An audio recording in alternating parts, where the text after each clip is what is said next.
Tesa Dhamma Devin Sa Dema Pibare Kunaya Dhamma Yeda Shikudo I Pema Yeda Yine Dhanana Rone Nadangaya Chase Shikune Oza Degrade Randon Ya Shise Chakune The Dhamma Bijo Sete Ye Kredagre Natan Nese Li Sadalava Nese Chauye Engani Yagodan Deda Jisanyam Yone Mula Uyenda Dadana Vivona Kunaya Dhamma Yeda Shikudo I Pema Dhamma Yeda Di Duen Shise Leje Nyatsi Yenjema Buzo Ado Koneye Deda Neba Wena Nya E Koneye Alobe Dea Sakambaji I Donye Myak De Neba Yashi Lora Jat Yadakin Jidu Shendo I Uba Nidya Dai Desa Liba Myadya Dobje Hoja Najama Pibare Dea Rogo Mahaja Jadimi Manaja Jadimi Chambira Laisu Biro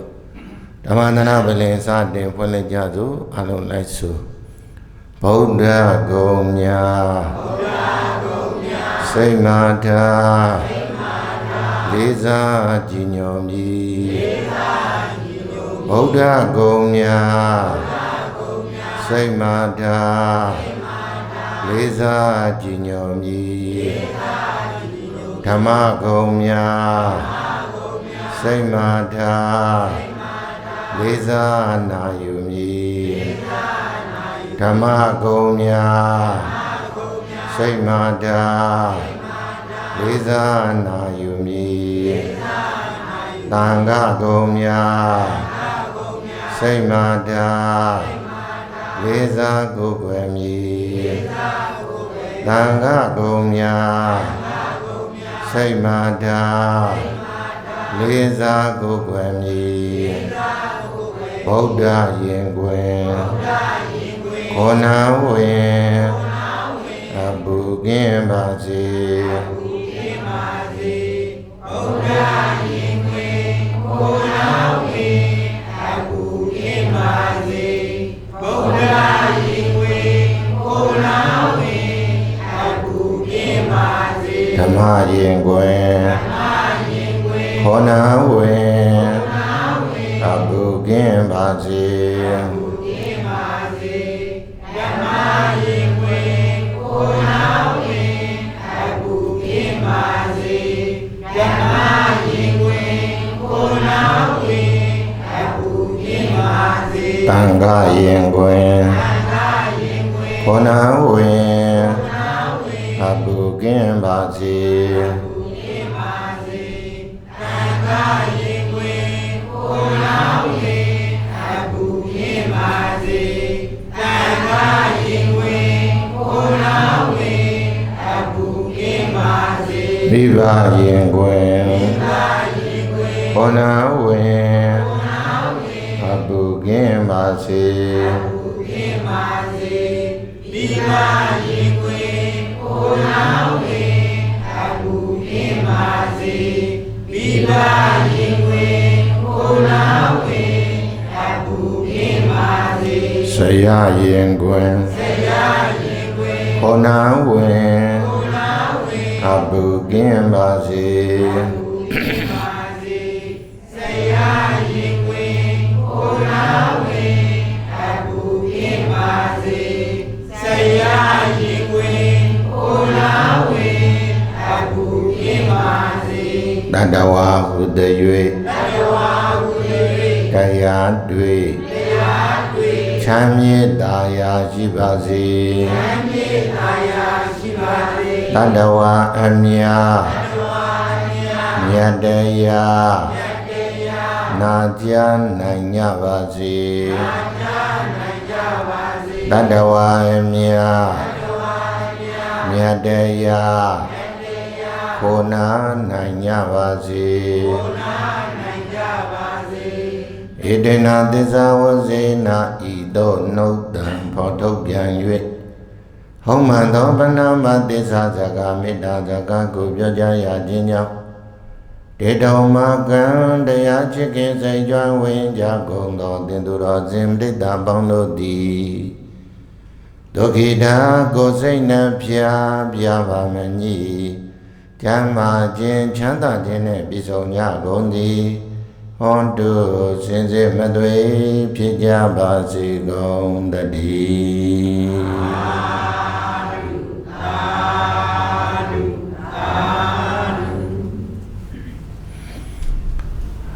အစဉ်ပြေမြတ်တလို့ထိုင်ပြီးတော့တရားတော်ကိုနာကြ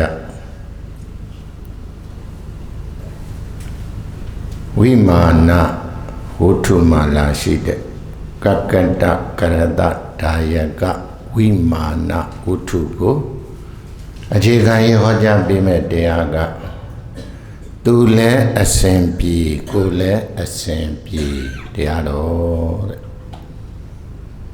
သူလည်းအစဉ်ပြေကိုလည်းအစဉ်ပြေတရားတော်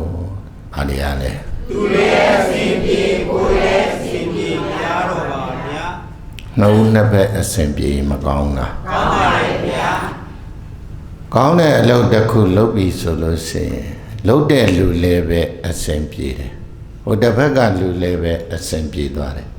ကိုတယောက်တည်းအစဉ်ပြေတာမဟုတ်ဘူးနော်မှန်ပါဗျာဟိုတစ်ဘက်ကလူလည်းဘာဖြစ်သွားအစဉ်ပြေသွားပါတယ်ဗျာနှစ်ဦးနှစ်ဘက်အစဉ်ပြေသွားတာကောင်းတာပေါ့မှန်ပါဗျာ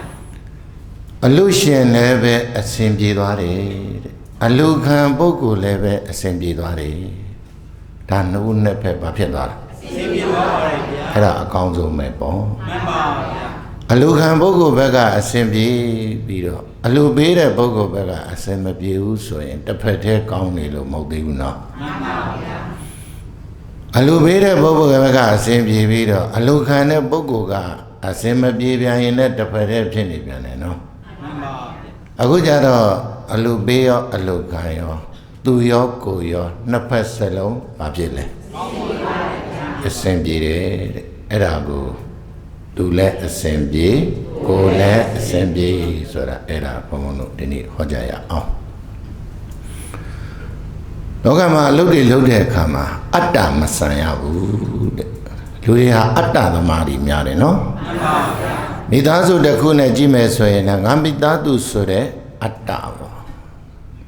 ဖွဲ့စည်းတစ်ခုနဲ့ကြည့်မယ်ဆိုရင်လည်းကိုယ်အဖွဲ့စည်းပေါ့ရွာတစ်ခုမြို့တစ်ခုနိုင်ငံတစ်ခုနဲ့ကြည့်မယ်ဆိုရင်လည်းအဲ့ဒီလိုပေါ့အတ္တပဲများကြတာရှင်တော်ဘုရားကအဲ့ဒီမြို့ကိုသဘောမကျပရလို့ခေါ်တဲ့သူတစ်ပါးပါအစဉ်ပြေစေချင်တာအတ္တပရပေါ့နော်မှန်ပါလူတွေအားလုံးဟာအတ္တပဲများတယ်တဲ့ဘသူသေးသေးငါတို့မှပြီးတာပဲငါတို့မိသားစုအစဉ်ပြေဖို့ပဲဟောငါတို့အစဉ်ပြေဖို့ပဲငါအစဉ်ပြေဖို့ပဲဒါသူတို့အစဉ်မပြေတာသူတို့အကြောင်းဒီလိုမပြောရဘူးတဲ့လူသားအချင်းချင်းဟာအတ္တဗရညီမျှစွာအစဉ်ပြေဖို့လိုတယ်နော်မှန်ပါဒုတိယဘက်တဲ့အစဉ်ပြေနေရင်အတ္တဆန်လွန်းတဲ့အတွက်အဲ့ဒီတဝုတဘက်တဲ့အစဉ်ပြေခြင်းဟာလေကြာမြင့်စွာတော့မကောင်းဘူးပေါ့နော်မှန်ပါတရင်ကတခဏတာတော့ဟုတ်ကောင်းဟုတ်လိမ့်မယ်ကြာမြင့်စွာကြားတဲ့အခါကျတော့အတ္တဆိုတဲ့တစ်ဖက်တည်းဖြစ်နေတာဖြစ်တဲ့အတွက်ပရမပါလို့သူ့ရဲ့ချမ်းသာမှုဟာလည်းပဲအောင်မြင်မှုဟာလည်းပဲသူ့ရဲ့ကောင်းတယ်ဆိုတာကလည်းပဲတဲ့သိမဟုတ်သေးဘူးပေါ့ဟုတ်လားမှန်ပါဗျာဘုရားရှင်ကိုကြည့်ဒီမင်္ဂလာမြတ်စွာဘုရားခြေတော်ရင်းမှာသူမိတာရှင်ရင်သိဘောကနိဗ္ဗာန်ယူမယ်ဆိုရင်သူတစ်ပါးတည်းသူတယောက်တည်းယူသွားရင်မရဘူးလားရပါတယ်ဗျာအဲ့ဒီအချိန်ယူသွားမယ်ဆိုဘာဖြစ်သွားအတ္တဆန်သွားမှာဟုတ်လားသူ့အတွက်တော့ဟုတ်သွားတာပေါ့သို့ပေမဲ့ဝေနေရတဲ့အတွက်တော့ကြံသွားမယ်ပရဆိုတဲ့အများအကျိုးကြံသွားမယ်အဲ့ဒါကိုရှင်တော်ဗုဒ္ဓကလောင်းလျာကသိတော်မူတဲ့အတွက်ကိုတဝူတယောက်တည်းနိဗ္ဗာန်ကိုမယူတော့ဘဲနဲ့ပရလို့ခေါ်တဲ့ဝေနေရတွေကိုငါတရားအသိဉာဏ်တွေပေးအောင်မယ်ဆိုလေ့သိခြင်းနဲ့ကဘာတသိပါရမီတော်တွေဖြည့်ပြီးတော့ဘုရားဖြစ်တဲ့သိတ္တမင်းသားဘဝအထိအဲ့ဒီလိုတွေဝေနေရတွေအတွက်ဆိုပါရမီတော်တွေဖြည့်ပြီးကမှဘုရားဖြစ်ကိုရတဲ့အခါကျတော့ဝေနေရတွေကိုတရားဟောတာသည်အတ္တလားပရလားပရပါဗျာသူတပါးတဲ့ကောင်းကျိုးမဟုတ်ဘူးအများကောင်းကျိုးပါလုံးမသွားဘူးလားလုံးသွားပါတယ်ဗျာဒီနေ့ဒီချိန်ဒီအဲ့ဒီတရားတွေရှိနေတဲ့အတွက်တို့အတွက်ကောအကျိုးမများဘူးလားများပါတယ်ဗျာအဲ့ဒါရှင်တော်ဘုရားလောင်းလည်ရရဲ့အတ္တပရစိတ်ပဲနော်မှန်ပါဗျာတပည့်တည်းစင်ပြင်းနေတာမဟုတ်နှစ်ဖက်စလုံးဘာဖြစ်တာစင်ပြင်းပါ ကိုယ်လည်းအစဉ်ပြေအဲ့ဒါလေးဘုံဘုံတို့ပြောပြလူသားအလုံးဟာအတ္တစိတ်တွေမရှိကြဘူးအတ္တစိတ်တွေဖြစ်ပေါ်လာရင်လည်းပရစိတ်တွေလည်းပဲထားကြဖို့အတ္တပရတွန်တွဲပြီးတော့ဘဝတစ်ခုအသက်ရှင်ကြစီဖို့ဒါလေးကိုဘုံဘုံတို့သတိပေးပါတယ်နော်သူတော်ကောင်းစိတ်မွေးကြပါပေါ့ဘယ်လိုမှားလဲလူသားတိုင်းကိုပြောတာပါဟုတ်လားချမ်းသာစင်ရတာဖယ်လိုက်ပါအာနာရှိအာနာမဲ့ဖယ်လိုက်ပါဘုံကံကြီးတာမကြီးတာအောင်မြင်တာမအောင်မြင်တာဖယ်လိုက်ပါလူသားအလုံးဟာလူသားလိုပဲမြင်ပြီးတော့ကိုယ်လည်းအကျိုးရှိတယ်လို့သူလည်းအကျိုးရှိပါတယ်အဲ့ဒီလိုစိတ်ဓာတ်မျိုးပညာရှိသူတော်ကောင်းတွေရဲ့စိတ်ဓာတ်မျိုးမွေးဖွားကြဖို့ပေါ့နော်အတ္တဇန္နာဒီတဘောလောက်ပဲဖြစ်ကောင်းဖြစ်မဲ့တန်တရာကောင်းမယ်လို့မထင်နဲ့နော်ဟုတ်ပြီအဲ့ဒါနဲ့ပတ်သက်လို့ဘုန်းဘုန်းတို့တာရကလေးပြောမယ်ဆိုမြတ်စွာဘုရားတက်တော်တင်ရှားရှိစဉ်ချိန်ကာလတုန်းကရှင်တော်ဘုရားအိန္ဒိယနိုင်ငံရာဇကြိုပြည်ဝေလူဝန်ကြောင်းရှင်တော်ဘုရားတည်င်းသုံးပြီးတော့နေတော်မူတဲ့အချိန်နဲ့ဘာပြည်လဲဘာကြောင်းလဲရာဇကြိုပြည်ဝေလူဝန်ကြောင်းတာဝတိပြည်ဇေတဝန်ကြောင်းပုပ္ပါယုံကြောင်းနော်မြတ်စွာဘုရားတည်င်းသုံးပြီးတော့နေခြင်းအချိန်ကာလတုန်းကအမျိုးအမည်အားဖြင့်မထင်ရှားသောယဟန်တစ်ပါးအမျိုးအမည်အားဖြင့်မထင်ရှားတယ်ဆိုတာကဘွဲ့နာမည်ထင်ရှားစွာမပေါ်လွင်လို့ပြောတာနော်အမျိုးအမည်အားဖြင့်မထင်ရှားသောယဟန်တစ်ပါးအဲ့ဒီယဟန်တစ်ပါးကကမ္မထမ်းယူပြီးတော့မြတ်စွာဘုရားထံကနေပြီးတော့ကမ္မထမ်းယူပြီးတော့တရားကျင့်တယ်တရားအားထုတ်တယ်ပေါ့နော်တရားပွားများတယ်ပေါ့ဟိုတုန်းကယဟန်တော်ဒီလူတွေဟာလည်းပဲမြတ်စွာဘုရားအစရှိတဲ့ဆရာသမားတွေရဲ့ထံကနေပြီးတော့ကမ္မထမ်းယူကြတယ်ကမ္မထမ်းယူကြတယ်ဆိုတာစာရီထဲမှာဖတ်ဘူးတဲ့လူတွေနာဘူးတဲ့လူတွေသိတယ်မလားအဲ့ဒါကမ္မထမ်းယူတယ်ဆိုတာကတရားနာပြီးတော့တရားထိုင်နည်းတွေယူတာနော်ဒါကြောင့်မလို့လောကမှာဆရာလူတယ်ဆိုတာလေဖယားနဲ့ပိစိကဗုဒ္ဓပဲဆရာမလို့တာရှင်သာရိပုတ္တရာရှင်မောက္ကလန်တို့ကအစဘာလို့လဲဆရာလိုပါတယ်နော်ငါသိပါတယ်ငါတတ်ပါတယ်ဆိုပြီးတော့ငါလှုပ်တတ်ပါတယ်ဆိုပြီးတော့အတ္တတွေတော့သွားမဖုံးတော့နဲ့လမ်းကြောင်းပြောက်သွားမယ်နော်ဟုတ်ပြီကိုလည်းသိကောင်းလည်းသိတာအရာတွေရှိတာပေါ့ကိုမသိတာတွေလည်းအများကြီးရှိတာပဲလေဘုန်းတို့လည်းဒီလောက်တရားဟောတတ်တဲ့နှစ်ပေါင်း340ဖြစ်နေပြီပဲလို့ကိုမသိတဲ့အရာတွေအများကြီးရှိသေးတယ်ဟုတ်လားအဲ့တော့မျိုးပေါ့စာပေဖတ်လို့သိရင်သိမယ်တရားနာလို့သိရင်သိမယ်ဘုသူတ္တပြည့်စုံကြွယ်ဝလို့သိရင်သိမယ်အဲ့ဒီသိတာလေးတစ်ခုကိုပဲအတ္တဆန်းနေလို့မဖြစ်သေးဘူးနော်ကိုမသိတဲ့အရာတွေကလောကမှာနည်းနည်းလားအများကြီးလားဘုလောကဓမ္မနထာနာမှာအများကြီးရှိတယ်လောကီနဲ့ပတ်သက်လို့အကြောင်းတရားတွေမသိသေးတာလောကုတ္တရာနဲ့ပတ်သက်လို့မသိသေးတာအကြောင်းအရာအများကြီးပဲနော်အဲ့ဒါလေးတွေသိရင်အတ္တစိတ်တွေရော့ကျသွားတာပေါ့ဟုတ်လားအဲ့တော့ဘုရားထံမှာကမ္မထမ်းယူပြီးတော့တရားထိုင်တရားအားထုတ်တရားကျင့်တယ်တဲ့တရားအလုပ်လုပ်နေတာပေါ့ဒီဟန်ကနော်အဲ့လိုတရားကျင့်နေတဲ့အချိန်မှာတရားအားထုတ်နေတဲ့ဒီယဟန်တော်မှာနားကြိုက်တဲ့ဝေဒနာဆွဲတာဘာဝေဒနာလဲနားကြိုက်တဲ့ဝေဒနာဒါကြောင့်ယောဂီတို့တရားလုပ်တယ်ဆိုတာကလည်းအကြောင်းအကျိုးကလည်းညီဖို့ခရက်နေနော်ဘာကြောင့်လဲလို့ဆိုတော့အနောက်ရှက်တည်ရှိတယ်ခန္ဓာနဲ့ပတ်သက်လို့အနောက်ရှက်ပတ်ဝန်းကျင်ရဲ့အနောက်ရှက်ဟုတ်လားမိသားစုရဲ့အနောက်ရှက်စီးပွားရဲ့အနောက်ရှက်ဟာအနောက်ရှက်ကတမျိုးမျိုးပေါ်လာတတ်တယ်အခုဒီမှာမိမိခန္ဓာနဲ့ပတ်သက်တဲ့နော်အနောက်ရှက်ပေါ့နော်ကိုတရားလုံးနေတဲ့အချိန်မှာကိုကိုတရားလုပ်ငန်းကိုပြည့်စုံတတ်တဲ့အရာပေါ်လာပြီဆိုအဲ့ဒါပါလေအနောက်ရှက်ပဲအခုဒီမှာနားကြိုက်တဲ့ဝေဒနာပေါ့နော်နားကြိုက်တဲ့ဝေဒနာပေါ်နေတော့ဝေဒနာတစ်ခုပေါ်နေပြီဆိုတဲ့ဟာကိုလှုပ်တဲ့တရားအပေါ်မှာစိတ်ပံဝင်စားမှုအာရော့သွားတာပေါ့။ဘာကြောင့်လဲဆိုတော့ဒီဘက်ကယောဂတစ်ခုဝင်နေတာလေ။အခုယောဂီတို့လည်းပဲကိုယ်အင်္ဂါလာတော့ကတော့အကောင်ပဲ။ဒီယောဂမှာတစ်ခုခုကြောင့်တခါတလေအနေထိုင်စားတော့မှားလို့ဆိုပြီးတော့ယောဂတစ်ခုမမျော်လင့်မဲနဲ့ဝင်လာတတ်တယ်နော်။ဒါဆိုပါလာလဲ။နောက်ရှင်းလာတာ ဟုတ်လားအဲ့ဒီအနောက်ရှက်ဝင်လာပြီဆိုတဲ့ကိုကတတိဝိရိယရှိဖို့တော့လိုတယ်နော်အဲ့ဒီအရာကိုဘယ်လိုကြော်ဖြတ်နိုင်အောင်ကြိုးစားမလဲလို့စဉ်းစားအောင်တချို့ကချက်ချင်းဖြစ်တာနဲ့ချက်ချင်းပြန်မယ်ဆိုရင်တို့တော်ကောင်းတို့တရားအလုပ်ဆိုတယ်လုပ်တယ်ဆိုတာကလည်းကျမ်းမာရေးကောင်းမှအကြောင်းကျိုးညီမနောက်တစ်ခါဆိုတာမသေးကြဘူးနော်နောက်တစ်ခါဆိုတာဘယ်လိုလဲမသေးကြပါဘူးဗျာအခုလုံးနေတဲ့ဟာနေမကောင်းငါတခုခုဖြစ်တယ်ပြန်တော့မယ်ငါနောက်တစ်ခါနောက်လာဝင်တော့ရသားပဲဆိုပြီးတော့ပြန်တယ်နောက်လာကိုကအသက်ရှိခြင်းမှရှိတော့မှာနောက်လာအကြောင်းကျိုးညီခြင်းမှညီမှာအခုလိုအကြောင်းကျိုးညီလို့ရောက်နေတဲ့ချိန်လေးမှာဖြစ်ပေါ်လာတဲ့ဝေဒနာရဲ့အပေါ်မှာသီးခံနိုင်စွမ်းဘယ်လောက်ရှိတယ်လဲနော်ဘယ်လိုကြိုးစားရင်ရမလဲငါဘယ်လိုအလုပ်လုပ်ရင်ရမလဲဆိုတဲ့အဲ့ဒီလိုမျိုးလဲကိုယ့်ဘက်ကနေပြီးတော့စဉ်းစားချင့်ချိန်ပြီးတော့သုံးသပ်သင့်သေးတယ်နော်နင့်နာမှာဆိုလို့ပြောပြတာပါဘာကြောင့်လဲဆိုတော့ဘုံဘုံတို့ရုပ်တည်နန်းနေဆိုတာကပြောလို့မရဘူးအခုချက်ချင်းကောင်းမြင်မဲ့ခဏလေးကောင်းချင်မှကောင်းတာအခုအသက်ရှိပေမဲ့တော့ရှိချင်မှရှိတော့ဒါပြောလို့မရဘူးနော်အခွင့်အခါသိနေတဲ့အချိန်လေးမို့လို့ဒါတိုက်တွန်းနေတယ်လို့မှတ်ပါခုဒီမှာဘာဝေဒနာဆွဲတရားအထုတ်တယ်ကမ္မထာအလုပ်တွေကိုသူလို့တဲ့ကနားကြိုက်တာသူကနားကြိုက်တဲ့ဝေဒနာကိုသူရှုနိုင်မှတ်နိုင်ပွားများနိုင်အားထုတ်နိုင်ကြတော့လေတရားကမပြည့်စုံနေတော့ဝေဒနာကသူနှိမ့်ဆက်နေတာပေါ့အဲ့ဒီချိန်မှာအားထုတ်ရတာသူအနောက်ရှက်ဖြစ်နေတယ်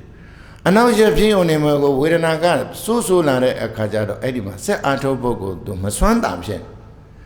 အဲ့ဒါနဲ့ပဲတရားပိုင်ရှင်ကမ္မဋ္ဌာန်းပေးတယ်မြတ်စွာဘုရားထံကို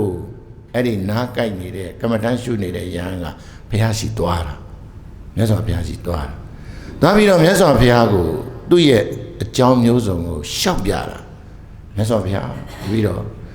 ကမ္မဋ္ဌာန်းယူပြီးတော့တရားတွေရှုမှတ်ပွားများအားထုတ်ပါတယ်အရှုဉာဏ်နဲ့အရှုခံတက်အောင်လျှောင်းတဲ့ရသွား၄ပါးအရိယာဘု၄ပါးဖြစ်နေပဲတပည့်တော်ရှုမှတ်ပွားများအားထုတ်ပြီးတော့ကမ္မထာအလုပ်တရားအလုပ်ကိုကြိုးစားပြီးတော့လုပ်ပါတယ်ဒါပေမဲ့တပည့်တော်မှာမခံမရက်နိုင်အောင်တရားဆက်လက်ပြီးတော့အထုတ်နိုင်စွမ်းမရှိနိုင်အောင်နားကြိုက်ဝေဒနာကအရင်ပြင်းထန်နေတယ်မြတ်စွာဘုရားတပည့်တော်အဲ့လိုဖြစ်နေတယ်လို့ဒီယဟန်ကမြတ်စွာဘုရားကိုရှောက်တယ်အဲ့လိုရှောက်တဲ့အခါကျတော့မြတ်စွာဘုရားကစင်ញင်ကြည့်တာပေါ့မြတ်စွာဘုရားကဘာလုပ်လဲစင်ញင်ကြည့်ပါတယ်အဲ့ဒီယဟန်ရဲ့ဝေဒနာကိုစင်ញင်ကြည့်တာနော်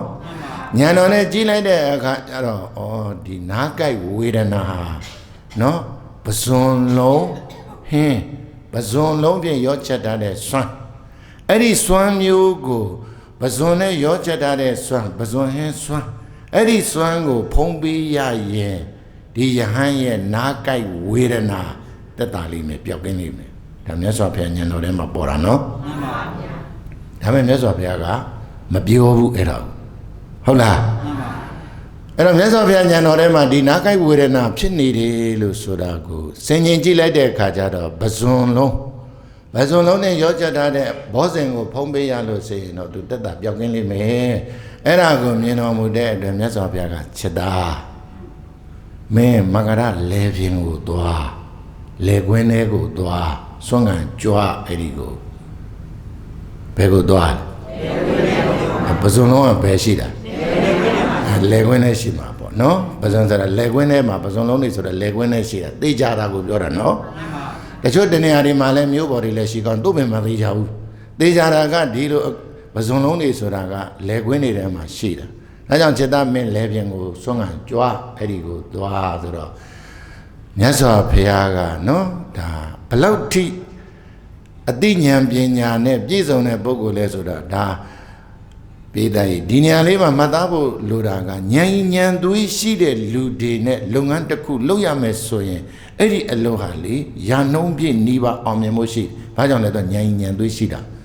ဘလို့ဖြစ်ရင်ဘလို့လုပ်မယ်ဘလို့လာရင်ဘလို့သွားမယ်ဘလို့လုပ်မယ်ဆိုတော့အဲ့ဒီလိုဆုံးဖြတ်တတ်တဲ့ဉာဏ်သွေးနော်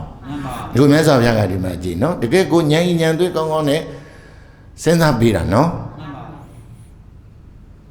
အဲ့ဒါမင်းလေပင်ကိုသွားဆိုတော့ဆရာသမားဖြစ်တဲ့မြတ်စွာဘုရားကလမ်းညွှန်ပေးတာပေါ့ဟုတ်လား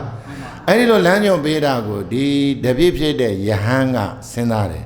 မြတ်စွာဘုရားလေပင်ကိုစွန့်ကန်ကြွခိုင်းတာဒီအကြောင်းရှိလိမ့်မယ်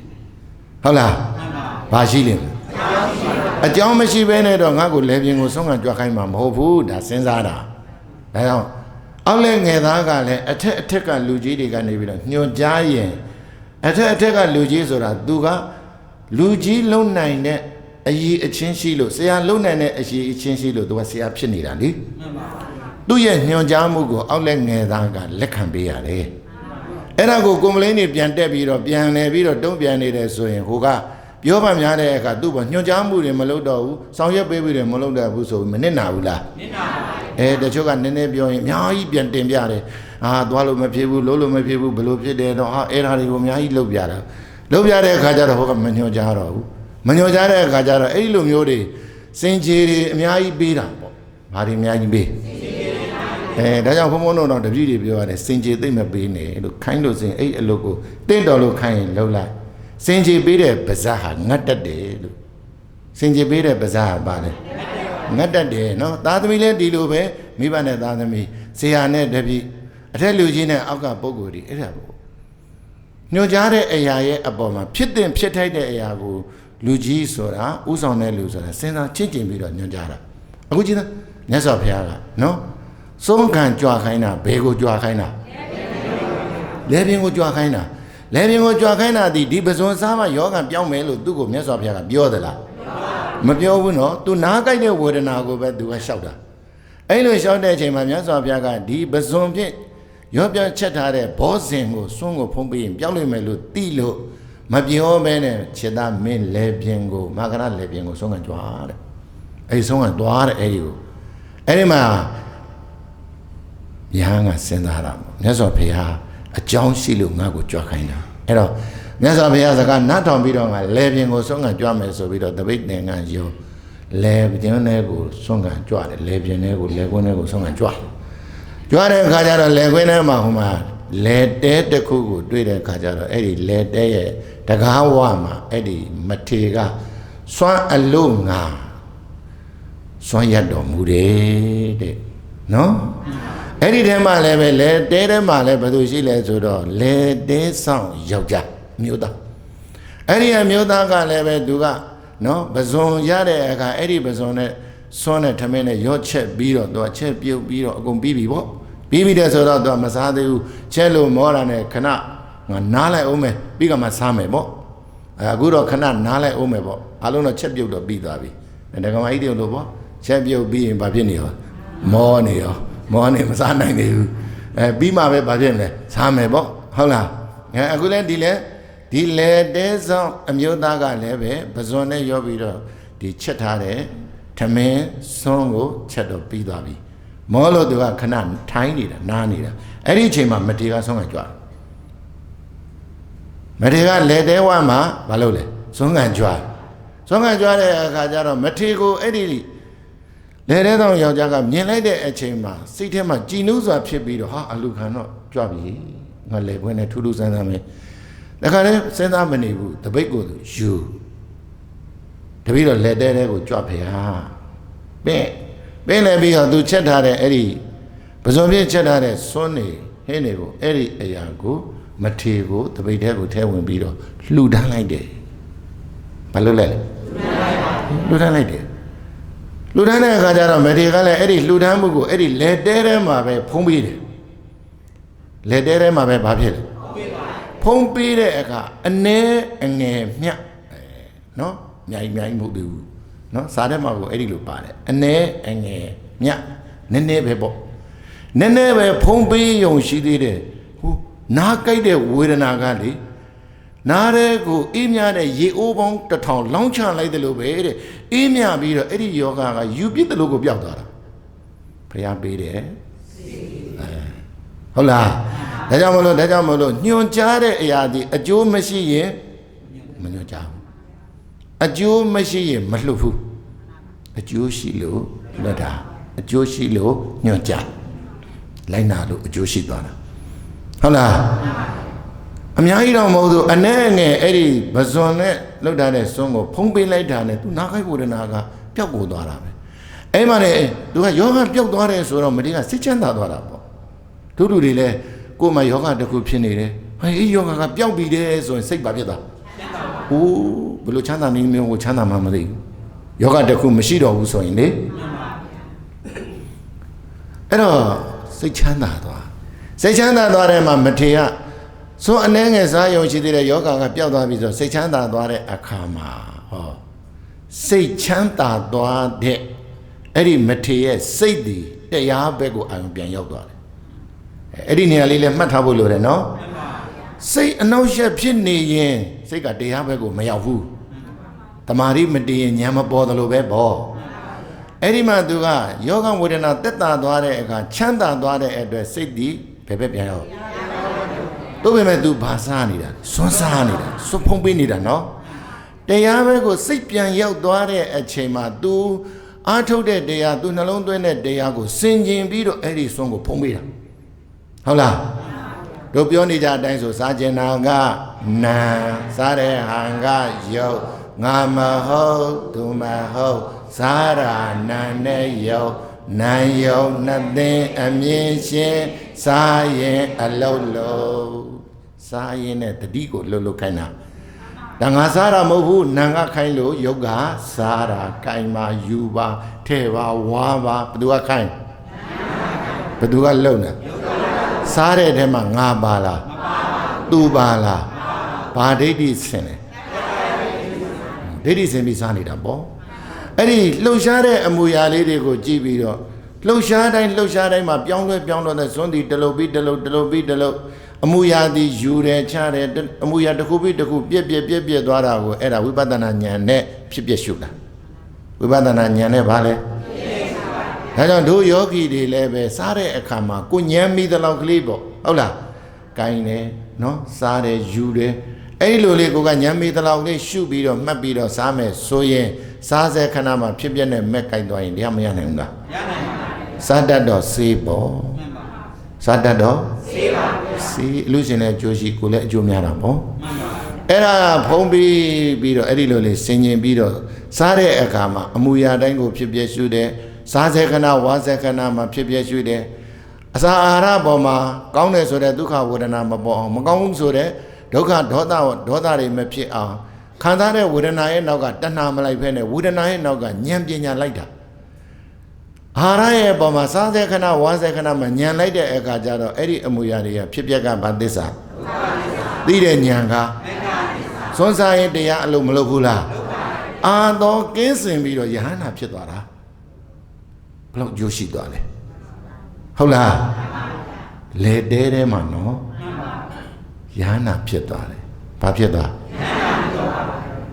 ဒါဆိုသူအကျိုးနှစ်ခုဖြစ်တာပေါ့ဝေဒနာလည်းပြောက်တယ်နားကြိုက်ဝေဒနာလည်းပြောက်တယ်နောက်ယဟန်ကိစ္စလည်းပြီးသွားတယ်သူ့အတွက်အကျိုးမများဘူးလားများပါဘူးအဲ့ဒါသူ့အတွက်အဆင်ပြေသွားပြီအလူခံပုဂ္ဂိုလ်တွေဘာဖြစ်သွားအဆင်ပြေသွားပြီဒါသူ့အတွက်အဆင်ပြေသွားတာအလူခံပုဂ္ဂိုလ်အတွက်ဘာဖြစ်သွားအဆင်ပြေသွားတာဝေဒနာလည်းယဟန်ကိစ္စလည်းအဲ့ဒါဘာလဲ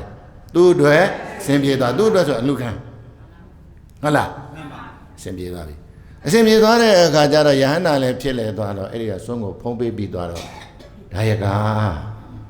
နော်စွန်းကြတဲ့တကတဲတဲ့ကနော်ဒါယကမင်းလှူဒန်းတဲ့စွန်းကိုဖုံးပေးလို့ငါနားခိုက်တဲ့ဝေဒနာပျောက်သွားတယ်ကွာတက်တာသွားတယ်ကွာငါကိုယ်စိတ်ချမ်းသာသွားတယ်ကွာဟုတ်လားဒီလောက်ပဲဟိုဘက်တရားရတဲ့အရေးကိုလုံမနေဘူးပြောမနေဘူးဟုတ်လားအစဉ်ပြေသွားတယ်ဝေဒနာတက်တာသွားတယ်ဆိုတာကိုတော့ तू ပြောတယ်နားကြိုက်ဝေဒနာပျောက်ကင်းသွားပြီဆိုတာကိုတော့ तू ပြောတယ်သို့ပေမဲ့ငါယဟန္တာဖြစ်သွားပြီလို့တော့ပြောသလားအဲ့ဒါဘုရားကမပြောခိုင်းတာဟုတ်လားမြတ်စွာဘုရားကတကိုးကိုမလွတ်အပ်ဖဲနဲ့မပြအောင်မင်းတို့တကိုးကိုမလွတ်အပ်ဖဲနဲ့ပြနေရင်ဒကာဒကမတွေကိုအဲ့ဒီတကိုးပြပြီးတော့စားနေတယ်ဆိုတဲ့ကကိုကမင်းတို့အဲ့ဒါမတမာသလိုဖြစ်နေဟုတ်လားဒကာဒကမတွေကိုလိန်ညာသလိုဖြစ်နေမယ်မြတ်စွာဘုရားကတကိုးကိုမလွတ်အပ်ဖဲမပြခိုင်းဘူးဟုတ်လားတကူပြပြီးတော့တရားဓမ္မကြီးညိုအောင်လှုပ်တာမျိုးကိုမြတ်စွာဘုရားကအဲ့ဒီလိုမျိုးမဖြစ်စေချင်ဘူးနော်သူစေတနာသူတရားတရားနဲ့သူအသိနဲ့သူကြီးညိုသွားတာကိုပဲမြတ်စွာဘုရားကတရားအသိဉာဏ်ကိုပဲပေးခိုင်းတာနော်သူဒီတရားသိသွားတဲ့လူတယောက်ဒီငါဒီဘာလုပ်ရမလဲဆိုတာဒီလူဒီပြောစရာမလိုဘူးဟုတ်လားသူကုသိုလ်လုပ်တဲ့နဲ့သူတရားလုပ်တဲ့နဲ့ငါဘယ်လိုနေထိုင်ရမလဲငါစိတ်ကိုဘယ်လိုပြုပြင်ပြီးတော့နေရမယ်ဆိုတာတရားသိသွားတဲ့လူကအထူးပြောစရာလိုသလားမလိုပါဘူးဗျာ သူကိုသူတည်တယ်နော်မှန်ပါအဲ့တော့ဒါရကမင်းပစုံလုံးနဲ့ကတ်တဲ့စွန်းကိုငါဖုံးပေးတာနားကြိုက်တဲ့ဝေဒနာငါပျောက်သွားတယ်ကွာငါကိုယ်စိတ်ချမ်းသာသွားတယ်ကွာအေးတဲ့ငါအဲ့ဒီလိုဖြစ်တယ်လို့ဒါရကမင်းလှူတဲ့အလူရှင်လဲပဲယခုပြုတဲ့ကုသိုလ်ကောင်းမှုကြောင့်ကိုယ်စိတ်နှစ်ပါးချမ်းသာပြီးတော့ဆင်းရဲလွတ်ကင်းပြီးတော့ချမ်းသာဒုက္ခဧကံမုတ်ချရလိုက်မယ်တဲ့ဒီလိုအနုမောဒနာပြုတရားဟောခဲ့တယ်နော်အဲ့ဒါနဲ့ပဲပြန်ကြွသွားနော်ဒီကအရာကိစ္စလည်းပြီးသွားပြီအဲ့ဒီလေတဲဆောင်ဒါယကကလည်းပဲတဲတဲ့လေတဲ့ဆိုတာအလူခံကြွဖို့ဆိုတာခရင်သားပဲမှန်ပါဒီမှာစိုက်စိုက်မြိုက်မြိုက်ကိုကြွပြီးတော့ကိုလာပြီးတော့အလူခံပြီးတော့သူ့တဲပေါ်မှာပဲဖုံးပေးသွားတယ်ဝေဒနာလည်းပျောက်ကင်းသွားတယ်ဆိုတော့အိုးဒီလေတဲဆောင်ဒါယကဝမ်းမတာမလားဝမ်းတာဝမ်းတာရုံတယ်မဟုတ်ဘူးသူကအဲ့ဒီသူကိုယ်တိုင်ချက်လှူလိုက်ရတဲ့ဒီပဇွန်လုံးဆွန်းအာရကိုလှူရလို့သူ့မှာလေကြည်နူးပြီးတော့ဒါလည်းအရေးကြီးတယ်နော်လှူရတဲ့လူကလှူပြီးကြည်နူးနေရတယ်သူကအဲ့ဒါအပရစေတနာလို့ခေါ်တယ်ဘာလို့ခေါ်လဲအပရစေတနာဆိုတာလှူပြီးမှဝမ်းမြောက်တာဟုတ်လားပုပ္ပစေတနာဆိုတာမလှူခင်ဝမ်းမြောက်တာမုံစစေတနာဆိုတာလှူစဲမှဝမ်းမြောက်တာအဲ့လိုပုပ္ပမုံစအပရဆိုတဲ့စေတနာ၃တန်လုံးဝမ်းမြောက်ဝမ်းသာဖြစ်ရင်ဖြစ်လျက်ဘဝ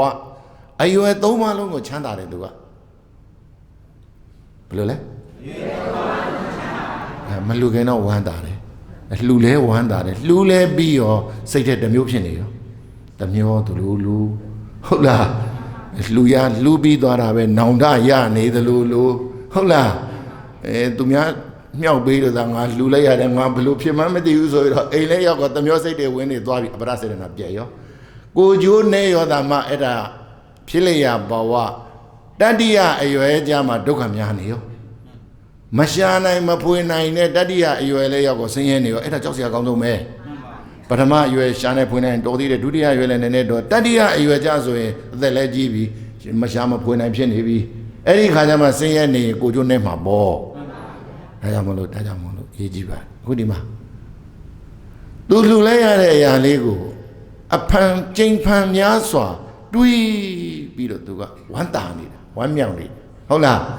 အဲ့ဒီကုသိုလ်အဲ့ဒီစေတနာကြောင့်အဲ့ဒီဘဝကနေပြီးတော့သူသေတယ်နော်သေပြီးတော့သူဘယ်ရောက်သွားလဲတာဝတိန်သာနတ်ပြည်ကိုရောက်သွားတယ်ဘယ်ရောက်သွားတာဝတိန်သာနတ်ပြည်ရောက်သွားတယ်ဒါကြောင့်မလို့ဝိမာနဆိုတာကကိုလှုပ်တဲ့အကြောင်းအတိုင်းအကျိုးပေးတွေကိုဗိမာန်နေနဲ့ခံစားရတာကိုဒါဝိမာနလို့ဘုံဘုံတို့ပြောတာတယ်နော်ရှစ်တရားတွေမှာနော်ဒါကဝိမာနဝတ္ထုကိုဒီတရားစက္ကန့်တောက်လျှောက်မှာအကုန်ဝိမာနဝတ္ထုကိုဟောမှမလို့ပြောနေတာနော်ဟုတ်ပြီအဲ့တော့တာဝဏိန္ဒနတ်ပြည်ကိုရောက်သွားတဲ့အခါကျတော့ဗရမ ्या ဖြင့်ဗရမ ्या တိုင်နေဖြင့်စီထားတဲ့12ယူဇနာရှိတဲ့ရွှေဗိမာန်ကြီးအဲ့ဒီမှာရောက်သွားတာရိုးရိုးဗိမာန်တော့မဟုတ်ဘူးနော်ဗရမ ्या တိုင်နေဖြင့်စီချဲထားတယ်နော်တကယ်ကိုရွှေရောင်နေတန်းပြီးတော့ခန္ဓာထေဝါဆိုတာ12ယူဇနာရှိတဲ့ဗိမာန်ကြီးမှာသွားပြီးတော့အဲ့မှာနတ်သားသွားဖြစ်တယ်တဲ့ခန္ဓာထေဝါဆိုတာဗိမာန်ကြီးနဲ့ခံစားရတယ်ဟုတ်လားအဲ့ဒါနော်လှူလိုက်တာကဟိုပဇွန်လုံးနဲ့ရောချက်ထားတဲ့ဘောဇင်အာဟာရလေးကိုလှူလိုက်တာသို့ပေမဲ့လှူပြီးတဲ့အချိန်မှာသူကအကျဉ်းချင်းအပန်ပန်အတ္တကြည်နူးနေတာကြည်နူးနေတဲ့ကာလပတ်လုံးကုသိုလ်တွေကထပ်လှုပ်နေတယ်လို့ပဲနော်ထခါရမနေဘူးလားရပါဘူးအဲ့တော့တကယ်ကိုထိုက်တန်တဲ့ဗိမာန်ကြီးမှာသွားနေရအဲ့ဒီမှာထူးခြားတာပေါ့ဘာထူးခြားတာလဲဆိုတော့အဲ့ဒီဗိမာန်ရဲ့အဝင်မှာဟုတ်လားဗိမာန်ရဲ့အဝင်မှာအထဲမှာဗရမ ्या တွေထည့်ထားတဲ့ပဇွန်လုံးဟုတ်လားအခုအိမ်နေမှာတချို့အိမ်နေမှာအိမ်ရှိတွေမှာတွဲလောင်းလေးတွေချထားသလိုဟုတ်လားအဲ့ဒီလိုပဲသူ့ရဲ့အဝင်မှာလဲဗိမာန်ရဲ့အဝင်မှာလဲအဲ့ဒီပဇွန်လုံးထဲမှာအထဲမှာယရနာတွေစီးထားပြီးတော့ခြေသထားသလိုလဲဗိမာန်ရဲ့အဝင်မှာအဲ့ဒီလိုပဇွန်လုံးလေးတွေနဲ့စီးထားတဲ့အဲ့ဒီတွဲလောင်းလေးတွေအလှပလေးတွေရှိတယ်တဲ့သူကဘာလှူခဲ့တာလဲပဇွန်လုံးလှူတော့ဟိုမှာသူ့ဗိမာန်မှာလဲပဇွန်လုံးတွေဖြစ်နေတယ်အဲ့တော့ အဲ့လိုလေအိမ်မှာကိုလှူတဲ့အတိုင်းအဲ့ဒါတွေဖြစ်နေမီးလှူရင်တိမ်လုံးလင်းနေလိမ့်မယ်ညမောင်မောင်ကြီးထားလင်းလို့လေကြောက်လန့်အောမနေနဲ့ဟုတ်ပြီကဲအဲ့ဒါပဲတိုင်းနော်ပစုံလုံးနဲ့အဲ့ဒီလိုတန်းစားဆင်ပြီးတော့အဲ့ဒါမျိုးတွေလှုပ်ထားတော့သူများဗိမာန်နဲ့ကိုသူကဘာဖြစ်ထူးနေသူများဗိမာန်တွေကရိုးရိုးဒီတိုင်းဗိမာန်တွေတော့သူကရှေ့မှာပစုံလုံးတွေဖြစ်ဟိုရက်ွက်တွေကအိမ်တွေကြည့်ပါလားတချို့အိမ်တွေမှာသူထူးထူးချမ်းချမ်းတွေချိတ်တာလေဟာအဲ့အိမ်ဆိုရင်သူကထူးထူးဆန်းဟာဒီအိမ်ကအဲ့ရှေ့မှာတို့လိုတွဲလောင်းလေးတွေချိတ်လို့ပါလားနော်ဟိုလိုလေးတွေချိတ်ဒီလိုလေးတွေအလှဆင်ဟာဒါကြည့်ကြတာပေါ့ကိုလည်းအဲ့ဒီလိုပဲသူများဗိမာန်နဲ့ကိုသူ့ဗိမာန်ကရှေ့မှာဘာတွေရှိနေလှပပစုံလုံးတွေပေါ့နော်ဒါပစုံလုံးပုံတွေပေါ့ဗျာပုံတရံတူတဲ့အလှပတွေပေါ့အဲ့ဒါတွေပေါ့တချို့ငှက်ကလေးတွေကြာရင်အိမ်ရှိမှာငှက်ကလေးတွေငှက်ရုပ်ကလေးတွေပေါ့နော်အဲ့ဒါလေးတွေချိတ်ထားတယ်လို့ပေါ့တချို့တရိษံပုံလေးတွေကြာရင်တရိษံပုံလေးတွေအိမ်ရှိမှာပုံလေးတွေလှုပ်ထားတယ်အခုဘုံဘုံတို့ဆိုဟိုမှာကျောင်းရှိမှာစင်ပုံစင်သားမိဟုတ်လားဒါမြတ်စွာဘုရားပါရင်ဖြည့်စဉ်ချိန်ကကာလတုန်းကဒါဖြစ်ခဲ့တဲ့အကြောင်းအရာတွေဘုံဘုံတို့ဗုဒ္ဓဥသားဆိုတော့စင်ပေါ့ဒါလှုပ်ထားတယ်လို့ပေါ့ဟုတ်လားအဲ့ဒီလိုပဲတချို့အိမ်နေမှာလည်းပဲကိုယ့်ရဲ့နေနံတွေမှာခြင်သိလေးတွေလှုပ်ထားတယ်ဟုတ်လားစင်လေးတွေအယုတ်ကလေးတွေလှုပ်ထားတယ်အဲ့ဒီလိုအလှဆင်ထားတယ်လို့ပေါ့အခုဒီမှာကပစုံလုံးနေအဲ့ဒါမျိုးတွေပေါ့အဲ့ဒါကိုဘသူကတွေ့တယ်လဲဆိုရှင်မောက္ကလန်ကတွေ့တယ်ဘသူတွေ့တယ်ရှင်မောက္ကလန်ကနတ်ပြည်ကိုခဏခဏကြွတယ်လေကြွပြီးတော့အဲ့ဒါတော့မေးတာမင်းဘာကုသိုလ်လုပ်လို့လဲမင်းကဘာကုသိုလ်လုပ်လို့မင်းနတ်ဖြစ်တာလဲမင်းကဘာကုသိုလ်တွေလုပ်လို့နတ်ဖြစ်တာလဲအဲ့လိုမေးတာပေါ့ပြီးရင်လူပိကြပြန်ပြောပြတာမင်းတို့နတ်ပြည်မှာငါတွေ့ခဲ့တာကွာနတ်သားငါနတ်ပြည်မှာတွေ့တယ်ကွာနတ်သမီးဒါအခုဘုံဘုံတို့ဒီနေ့ဆိုရင်3ရက်ဖြစ်သွားပြီနော်ဒါနတ်သားအပိုင်းကိုပြောနေတာလာမယ်နတ်သမီးတွေနောက်ပိုင်းမှာနတ်သမီးတွေလာမှာသူကဘဲလင်းဖြစ်အောင်လုပ်ပေးရမှာလေဘုံဘုံကနတ်သားတွေဟောတာဒီထဲမှာနတ်သမီးတွေကများတယ်ငါတို့နတ်သားအရှိမစုစုပေါင်းမှာလက်ချိုးရည်လို့ရတယ်နော်ဦးကျော်ငိမ့်တို့ဦးရွှေတို့ဟိုမှာဦးငယ်လေးတို့သောသောဟိုအေယာဝတိုင်းကဟိုတခါကြီးဘော်ဒါ2ယောက်တို့နော်ဟုတ်ပြီအဲ့တော့ရှေ့ပိုင်းမှာဒါအမျိုးသားပေါ့ဒါမနေ့ဖန်ကြရင်ချိန်သွားမလားတော့မသိသေးဘူးနော်တရားတော့ရှာတာပါဒါမနေ့ဖန်အမျိုးသားပဲထပ်ဖြစ်မလားနတ်သားဖြစ်မလားနတ်သမီးဖြစ်မလားမနေ့ဖန်ညနေပြင်မှာကြမှာသိပေါ့နော်ဒါချိန်တော့ချိန်ရမှာဒါဘာဖြစ်လဲဆိုတော့ဟိုနတ်သမီးတွေအကြောင်းလည်းပြောအောင်ဒါအခုကနတ်သားတွေပြောနေရှေ့ပိုင်းမှာအမျိုးသားတွေပေါ့နော်ရှင်မောက္ကလန်ကြွသွားရှင်မောက္ကလန်ကြွသွားတဲ့အခါကျတော့ဗိမာန်ထဲမှာဒီဗိမာန်ထူးနေတယ်သူဗိမာန်မထူးကြဘူးလားဗိမာန်ရှေ့မှာပစုံလုံးပုံအယုတ်တွေချိတ်ထားတာပေါ့ဟုတ်လားဒီဗိမာန်တော်တော်ထူးဆန်းပါလားရှင်မောက္ကလန်ကနော်ရောက်သွားဗိမာန်ဟိုကြတော့ဟေးနတ်သားမင်းဗိမာန်ကတမန်ဗိမာန်နဲ့မတူပါလားကွာဟုတ်လားမင်းဗိမာန်ကရှေ့မှာလည်းတို့လို့တွဲလောင်းပစုံလုံးပုံနေနဲ့နော်ဟုတ်ပြီမင်းနတ်ပြည်ရောက်တာမင်းဘာကုသိုလ်လူပြည်မှာလုတ်ခဲ့တယ်လဲငါ့ကိုပြောတန်းကွာလို့ရှင်မောက္ကလန်ကမမေးဘူးလားမေးပါတယ်ဗျာတပည့်တော်ဘယ်မှာနေတာလဲလဲခွင်းထဲမှာသူများလူတိုက်နေတာနဲ့မြို့ပေါ်နေတာမဟုတ်ဘူးရွာနေတာလည်းမဟုတ်ဘူးဘယ်မှာလဲလဲခွင်းထဲမှာနေတာဗျာဒါမင်းလဲခွင်းထဲနေတဲ့ကောင်တော့ဗိမာန်ကြီးကြည်ရလားပေါ့နော်စေတနာတပည့်တော်လက်ခွင်းထဲမှာနေတာဗျာအဲ့ဒါယဟန်တစ်ပါးကတပည့်တော်ရှိကိုလာပြီးတော့အလူခံလို့တပည့်တော်ကလည်းပစုံလုံးပြင်ချက်ထားတဲ့ဒီဘောဇင်ကိုရော့ချက်ထားတဲ့ဘောဇင်ကိုတပည့်တော်လှူထမ်းလိုက်တာလှူထမ်းလိုက်တော့အဲ့ဒီမထေကအဲ့ဒီဘောဇင်ကိုတပည့်တော်တဲထဲမှာပဲဖုံးပေးလိုက်တဲ့အခါနားဝေဒနာလည်းပါပြသွားပျောက်သွားတယ်လို့တပည့်တော်ပြောတယ်ဗျာတဲ့တပည့်တော်ဝမ်းသာတယ်တပည့်တော်လှူလိုက်ရတော့ကိုဝမ်းသာတယ်ကိုစိတ်လည်းချမ်းသာသွားတယ်လို့မိန့်သွားတယ်ဗျာအဲ့ဒါကြောင့်တပည့်တော်အဲ့ဒီကုသိုလ်ကြောင့်တပည့်တော်ကြည်နူးပြီးအဖန်မှန်အကျဉ်းချင်းအခါခါတွေဖြစ်ပြီးတော့တပည့်တော်မှာကြည်နူးနေတာအဲ့ဒီကြည်နူးတဲ့စိတ်အဲ့ဒီလှူတဲ့စိတ်ကြောင့်တပည့်တော်သေခဲ့တာပဲတဲ့အများကြီးတော့လှူတာမဟုတ်ဘူးဆုံးကတနတ်လှူတာနော်တနတ်တောင်တပါးသာတဲ့လှူတာနော်ဟာဒီမှာအပားတွေအများကြီးလှူတာနော်ဒါယောဂီတွေကလည်းဒီချိန်မှာအလူခံပုဂ္ဂိုလ်တွေသူတော်ကောင်းတွေပဲနော်ဟာဒီမှာယောဂီတပါးမဟုတ်ဘူးယောဂီအများကြီးကိုလှူလိုက်တဲ့အတွက်နဲ့တဲ့အကျိုးတွေမဟုတ်ဘူးနော်လူရှင်တွေနော်ဝေယဝဇ္ဇကုသိုလ်ရှင်တွေသိအကျိုးများတယ်ဘာကြောင့်တရားကျင့်နေတဲ့လူတွေဟုတ်လားဟုတ်ပြီအဲ့ဒါတပည့်တော်ကအဲ့ဒီတစ်ချိန်တပည့်တော်လှူလိုက်တာတဲ့အဲ့ဒီလှူတဲ့ကုသိုလ်ကိုတပည့်တော်ကျင့်နှုတ်ပြီးတော့အချင်းချင်းဖန်ဖန်ဖြစ်တဲ့အတွက်အဲ့ဒီကုသိုလ်ကြောင့် တပည့်တော်ယခုကဲ့သို့လာပြီးတော့နတ်ပြည်မှာဒီလိုနတ်ဗိမာန်နဲ့ခံစားရပါတယ်လှူခဲ့တာကပဇွန်လုံးနဲ့ရောပြန်ပြီးတော့ချက်တဲ့စွန်းကိုလှူဒန်းလို့ဗိမာန်ရှိမှာ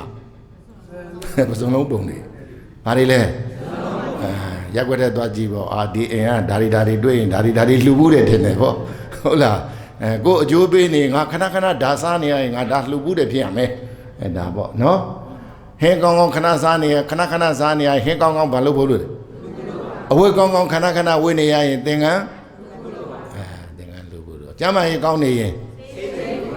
စေးလှူဖို့တော့ပေါ့အိမ်ကောင်းရာကောင်းနဲ့နေရရင်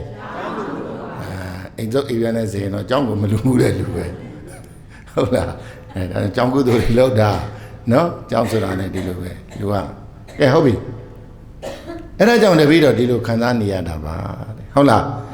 ဒါကြောင့်အဲ့ဒီလိုခံစားမှုတွေကိုမြတ်စွာဘုရားကပြောထားတာရှိတယ်လေမြတ်စွာဘုရားကခြေသားတို့တဲ့ကိုပြုတ်တဲ့ကံဒီအကြောင်းပဲကိုပြုတ်တဲ့ကံဒီပါလေအဲ့ဒီအကြောင်းတရားတိုင်းရသွားတာပါလေလေအကျိုးတွေတဲ့အဲ့ဒီအကျိုးတရားကောင်းမှုအတွက်ကိုအခုလို့ပေါ့ဒီလေတဲဆောင်အမျိုးသားလို့ပေါ့ဟုတ်လားလေတဲဆောင်အမျိုးသားလို့ပေါ့လှူစဉ်အချိန်ခါကာလမှာကိုကသူ့ရဲ့စိတ်ဓာတ်ကိုကလှူခြင်းတဲ့စိတ်ကိုသူကစဉ်းစားမနေဘူးနော်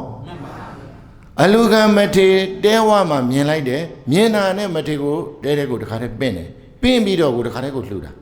ဟုတ်လားစဉ်းစားနေတယ်ဆိုရင်အကျိုးပေးကလည်းနည်းနည်းနှေးနေမှာလေအဲ့တော့အဲ့ဒီလိုလေစဉ်းစားမနေဘဲနဲ့ကိုကတခါတည်းပင့်တယ်တခါတည်းလှူတယ်ကြီးနူးလှူပြီးသွားတဲ့အချိန်မှာဖြစ်တယ်ကိုကလည်းကိုယ်စိတ်ထဲမှာလှူခြင်းတဲ့စိတ်တစ်ခုပူတယ်ဆိုအဲ့ဒီအရာတစ်ခုကိုနဲတည်များသည်ကိုယ့်ရဲ့ဝင်တဲ့အာမြနဲ့လေချိန်ဆပြီးတော့ကောင်းမှုတစ်ခုကိုမြန်လို့ရတယ်တဲ့။ဘာကြောင့်လဲရှင်တော်ဘုရားကဣဇေဝကိစ္စကာတပံကောစင်ညာမရဏံသူဝေမင်းတို့သေမင်းနဲ့ချိန်ထားတဲ့ရေမရှိဘူးတဲ့။သေမင်းနဲ့ချိန်ထားတဲ့လမရှိဘူးနှစ်မရှိဘူးအခုသေရင်သေနိုင်တယ်။ဟုတ်လား။အခုဘုန်းတို့ထိုင်းနေတာအကောင်းဆိုပေမဲ့လို့ခဏနေသေးမယ်မသေးဘူးပြောလို့ရတယ်မဟာဒါနကုံတယ်ကိုပြောတာမဟာဒါနကုံတယ်မင်းအခုသာကြမ်းမာနဲ့ရောင်းဝယ်ဖောက်ကားလုံးနေတာမင်းခဏနေသေးမယ်မသေးဘူးဆိုမင်းသိသလားမသိပါဘူးဟုတ်လားခန္ဓာဆိုတာမမြဲဘူးတဲ့ခန္ဓာဆိုတာဘာလဲမမြဲပါဘူးဗျာပြတ်တတ်တဲ့သဘောလေခန္ဓာဆိုတာဘာလဲကန္နာတစ်ပင်လိုပဲတဲ့ကန္နာမှာပေါက်နေတဲ့တစ်ပင်ကအချိန်မရွေးရေထဲကိုပါသွားနိုင်တယ်နော်အဲ့ဒီလိုပဲဒုက္ခန္ဓာကိုကြီးကလည်းအချိန်မရွေးသေမင်းရဲ့မရဏရေထဲကိုစီးပြီးတော့သေမင်းရဲ့လက်ကိုပါသွားနိုင်တယ်မပါနိုင်ဘူးလားဘာကြောင့်လဲဆိုတော့ဒုက္ခန္ဓာကိုကမြဲတဲ့ခန္ဓာလားမမြဲတဲ့ခန္ဓာဟိုမမြဲဘူးဆိုတာအသက်ကြီးမှမမြဲတာမဟုတ်ဘူးနော်အသက်ငယ်အရွယ်တွေလည်းပဲပေးတဲ့သူ့အချိန်ကြာလာမယ်ဆိုရင်တော့သေချိန်တန်ရင်တော့ဘာဖြစ်ဟိုတို့ကအသက်ကြီးမှလူဆိုတာသေတာပဲအသက်ကြီးမှလူဆိုတာသေတာပဲဆိုတချို့လူငယ်တွေရဲ့စိတ်ဓာတ်တွေဟာအဲ့ဒီလိုမျိုးအယိုစလွဲမှားတာတွေရှိနေတယ်နော်အသက်ကြီးမှနေသေတာမဟုတ်ဘူးပေးတိုင်းခန္ဓာရရင်တော့ဘယ်ချိန်မှဖြစ်ဘာဖြစ်နိုင်ဒါကြောင့်တို့ကမသေးခင်အချိန်ခါကာလလေးမှာလှုပ်တဲ့အလုပ်ကိုကုသိုလ်လုပ်ပဲဖြစ်တရားလုပ်ပဲဖြစ်ကြိုးစားတာမကြိုးစားရမှာလားကြိုးစားအခုသူတော်ကောင်းတို့ကုသိုလ်တွေတရားထိုင်ရင်ကုသိုလ်ရှာတယ်ကုသိုလ်ရှာရင်တရားရှာတယ်ဟုတ်လားကုသိုလ်ဒီဘဝမှာလည်းပဲကောင်းကျိုးပေးတယ်တန်ត្រာလည်းကောင်းကျိုးပေးတယ်ရုပ်ပိုင်းဆိုင်ရာတွေကိုအကျိုးပေးတာဟုတ်လားကိုမှရုပ်ပိုင်းဆိုင်ရာပါရှိတယ်အဝတ်စားရှိမယ်အိမ်ရှိမယ်ကားရှိမယ်တိုက်ရှိမယ်နော်ချမ်းချမ်းသာသာစားရမယ်ချမ်းချမ်းသာသာနေရမယ်ဒါရုပ်ပိုင်းဆိုင်ရာအကျိုးပေးတာဒါကုသိုလ်ရဲ့တတိတရားကြတော့စိတ်ပိုင်းဆိုင်ရာကိုငြိမ်းချမ်းစေတယ်တရားကြတော့ဗာလဲစိတ်ပိုင်းဆိုင်ရာကိုငြိမ်းချမ်းကိုရောစိတ်ကိုချမ်းသာဖို့မလိုဘူးလားလိုပါဘူးကုသိုလ်လည်းလုပ်တရားလည်းလုပ်ဘယ်လိုလဲကုသိုလ်လည်းလုပ်တရားလည်းလုပ်မှာဘာကြောင့်လဲဆိုတော့ကုသိုလ်တရားကြီးပဲလုပ်သွားရင်ရောမကောင်းတာကောင်းတယ်သို့ပေမဲ့အဲ့တရားကြီးလုပ်သွားလို့ဒီဘဝမှာတမတ်တဖို့ရပြီးတော့နိဗ္ဗာန်ဝင်မယ်ဆိုရင်တော့တရားတစ်ခုတည်းလုပ်သွားရတယ်မရဘူးလားအဲ့ဒီလိုမှမဟုတ်လို့ဆိုရင်တော့ကုသိုလ်ပါတွဲလို့အောင်တဲ့ကုသိုလ်ဆိုတာဘဝကောင်းကိုပို့တဲ့ဘဝမှာချမ်းသာအောင်လုပ်ပေးတယ်အဲ့ဒါပါလေကုသိုလ်ပဲဟုတ်လားဒါကြောင့်အဲ့ဒီကုသိုလ်ကိုလည်းပဲတို့ကတွဲပြီးတော့လှုပ်ဆိုတာကဘဝတွေမပြီးသေးလို့တန်တရာမှာခရီးသွားကြအောင်မှမှုလို့နော်တန်တရာခရီးသွားမှုလို့မှားရတာဖယားယဟန္တာတို့ကဲ့သို့တန်တရာခရီးနားဆိုရင်မလို့တော့ဘူးဖယားယဟန္တာတို့ကြတော့ဗာလဲခ နောက်ထပ်တစ်ပတ်ခန္ဓာနဲ့ဘဝတစ်ခုသွားအောင်မလားဖယားတို့ယဟန္တာတို့ကတန်တရာခยีနာဘယ်လိုလဲပုထုဇဉ်တို့ကြတော့တန်တရာခยีသွားဆိုတာနောက်ထပ်ဘဝတွေထပ်လာအောင်မယ်ခန္ဓာတွေထပ်လာအောင်မယ်လို့ပြောတာခန္ဓာတွေထပ်ပြီးတော့ရတယ်ဆိုတာသမုဒယသစ္စာပွားလို့ဘာသစ္စာလဲဒါဆိုရင်သူကတန်တရာဘာလဲခยีသွားမဂ္ဂသစ္စာပွားလို့နိရောဓသစ္စာစိုက်မယ်ဆိုရင်တော့တန်တရာရဲ့ခยีနာဟုတ်လားခยีနာနဲ့ခยีသွားမှာသစ္စာပွားတာရင်မတူဘူးနော်ဟုတ်ပြီခยีသွားကဘာသစ္စာနဲ့ဘာသစ္စာသမုဒယသစ္စာဆိုတာတဏှာဥပါဒံကံပေါ့အဲ့ဒီမှာကုသိုလ်ကံနေလုပ်တယ်လေကုသိုလ်ကံကြောင့်ကာမဘဝပြည့်စရာဇာတိရတယ်ဆိုဘဝတစ်ခုရသွားပြီခန္ဓာတစ်ခုရသွားပြီနောက်တစ်ဖန်ဖြစ်သွားပြီအဲ့ဒါကခยีသွားဘာကြောင့်လဲဆိုသူကကမ္မဘဝသည်အတွင်းကိုကြည့်လိုက်တော့သုံးအကွက်သည်သမုဒယသစ္စာသမုဒယသစ္စာသည်ဟိုပဲဒုက္ခသစ္စာဖြစ်တယ်ဟုတ်လားဟုတ်တယ်အဲ့တော့သူကနောက်တစ်ဖန်ခန္ဓာရသွားလို့ဒုက္ခသစ္စာဖြစ်သွားတဲ့အတွက်သူကတန်တရာပါလေခยีသွားနော်ခยีနာကြတော့ဘာသစ္စာမေဃသစ္စာကဘယ်သစ္စာကိုကြည့်သွားတာနှင်းကွယ်ခန္ဓာကဘာသစ္စာအခုသူတော်ကောင်းတို့ဒီအချိန်ရှုမှတ်ပွားများအထုတ်နေတာဒီမိမိခန္ဓာကိုကြည့်ပြီးတော့ရှုမှတ်ပွားများအထုတ်နေတာဒီဒါဘာသစ္စာကိုပွားနေတာမေဃသစ္စာကခန္ဓာကိုကြည့်တော့ခန္ဓာကဘာသစ္စာဒီခန္ဓာဒုက္ခသစ္စာဆိုတာကဒီခန္ဓာကိုကြီးကဘလို့ဒုက္ခသစ္စာလဲဖေဟာဆိုတော့အိုရလို့ဒုက္ခနာရလို့ဒုက္ခသေရလို့ဒုက္ခအဲ့ဒါအမှန်တရားပဲလေအိုရနာရသေရမှာဒီအမှန်တရားပဲဟုတ်လားဒါဘုံဘုံတို့ဒီနေ့လည်းသင်တန်းမှာဟောနေတာနော်ဒီလာမဲ့ဘေးကိုပြေးတွေ့မှာဒီနေ့ဆိုရင်ဗာလဲတောကပရိဒေဝဒုက္ခဒေါမနတာဥပါယဒါလည်းခန္ဓာရတော့ဒီဘေးတွေအောင်မကြုံဘူးလားအဲ့ဒါတွေကြုံနေရတာဒီမဂ္ဂသစ္စာမပွားလို့ပေါ့ဘာသစ္စာဘာလို့မဂ္ဂသစ္စာပွားမယ်ဆိုရင်သူကဒုက္ခသစ္စာကိုကြည့်ဒီခန္ဓာကအိုခြင်းနာခြင်းရှိတယ်တောကပရိဒေဝဒုက္ခဒေါမနတာတွေရှိတယ်ဒါကြောင့်သူကဆင်းရဲတဲ့အတွက်ဒီခန္ဓာကဘာသစ္စာဆင်းရဲတာကဒုက္ခကြုံတွေ့ရမှာမှန်တာကသစ္စာပေါင်းလိုက်တော့ဟုတ်ပြီဒုက္ခနာကဘာသစ္စာပရိစ္ဆသမုပ္ပါဘယ်ကွက်မှလဲဟုတ်ပြီဒုက္ခသစ္စာပဲလို့သိတဲ့ဉာဏ်ကဘာသစ္စာဘယ်ကွက်နဲ့ဘယ်ကွက်ကြားမဂ္ဂသစ္စာပွားလိုက်ပြီဒုက္ခသစ္စာလို့သိပြီဆိုရင်မလိုချင်ဘူးဆိုတော့ဘယ်သစ္စာသိလဲသမုဒယသစ္စာအကြောင်းချုပ်တော့၄ကွယ်ဇာတိအကျိုးဒုက္ခသစ္စာလာသေးလားဇာတိမရှိတော့ဘူးဒုက္ခသစ္စာမလာတော့ဘူးဆိုတော့အဲ့ဒါတခြားနာနိရောဓသစ္စာစိုက်သွားတာဒီဘာသစ္စာပွားလို့မေဃသစ္စာပွားရင်ဘယ်သစ္စာစိုက်တန္တရခยีဒါကြောင့်နော်ခยีနာဆိုတာကမေဃသစ္စာပွားလို့နားသွားတာဟုတ်လားခยีသွားဆိုတာကသမုဒယသစ္စာပွားလို့ခยีသွားဖြစ်သွားတာဟုတ်လားအဲ့တော့တို့ကဒီမှာကနော်ခยีသွားစေတတ်တဲ့ကံအလို့သမုဒယသစ္စာကိုလည်းလွတ်နေကြတယ်ဟုတ်လားခยีနာစေတတ်တဲ့မဂ္ဂသစ္စာကိုကမပွားဘူးလားမြတ်စွာဘုရားကလည်းခြေသားတို့တဲ့မင်းတို့တန်တရာမပြီးလောက်သေးဘူးလို့ထင်တယ်ဆိုရင်တော့မဂ္ဂသစ္စာနဲ့သမုဒယသစ္စာဆိုတာကံအလို့ကိုပြောတာနော်မြတ်စွာဘုရားကမလူနဲ့မတန်းတယ်လို့တခါမှမပြောဘူးနော်မပိတ်ပင်ဘူးနော်သူစေရနာသုတ္တရာတရားအလျောက်အလူခန္ဓာကိုပဲမြတ်စွာဘုရားကအနုမောဒနာပြုပေးတယ်ချီးမွမ်းပေးတယ်ဟုတ်လားမြတ်စွာဘုရားအနာမှာဝိတာကရှိတယ်မြတ်စွာဘုရားအနာမှာအနာတပိန်ရှိတယ်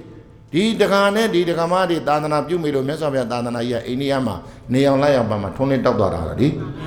သူနဲ့တော့ကျန်တဲ့တခါမှတွေကလည်းထုံးနေတူစွာလူကြတန်းကြတဲ့အတွက်မြတ်စွာဘုရားသာသနာကြီးကဒီနေ့ဒီချိန်ထိတို့မြန်မာနိုင်ငံကြီးရှိမနေဘူးလားရှိနေပါဘူးအဲ့ဒီပုဂ္ဂိုလ်တွေကိုမြတ်စွာဘုရားကမလူနဲ့မတန်းနဲ့လို့ပိတ်ပင်မှုတွေရှိသလားမရှိပါဘူးဗျာအဲ့ဒါဒီသမုဒယသစ္စာပေါ့ကံဒီဘာသစ္စာဒုက္ခသစ္စာရတာမှန်ပေမဲ့လို့အပေဒုက္ခတော့မဟုတ်ဘူးဒုက္ခတိဒုက္ခတို့အခုရနေတယ်လို့ပဲပေါ့